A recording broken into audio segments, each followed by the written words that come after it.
முருக பக்தர்கள் அனைவருக்கும் நம் அன்னை பத்ரகாளி அறக்கட்டளை சார்பாக வணக்கம் வணக்கம்.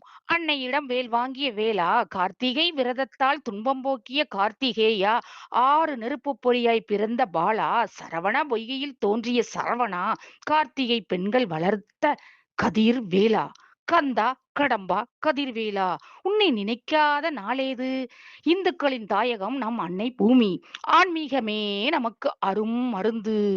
ஆம் முருக பக்தர்களே, மதுரையில் மாபெரும் முருக பக்தர்கள் மாநாடு.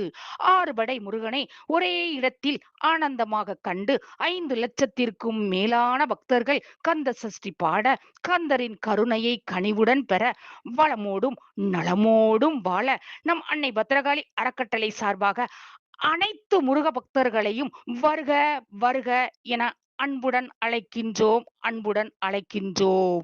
முருக பக்தர்கள் மாநாடு நடைபெறும் நாள் ஜூன் 22 ஞாயிற்றுக்கிழமை அன்று. இடம் அம்மா திடல் பாண்டிக்கோவில் அருகில் மதுரை. நேரம் காலை 9 மணி முதல் இரவு 8 மணி வரை. மறவாதீர் முருக பக்தர்களே, முருக பக்தர்கள் மாநாட்டில் கலந்து கொண்டு முருகன் அருள் பெற்று சீரோடும் சிறப்போடும் வாழ்வோம். வேலுண்டு வினையில்லை, மயிலுண்டு பயமில்லை. நன்றி.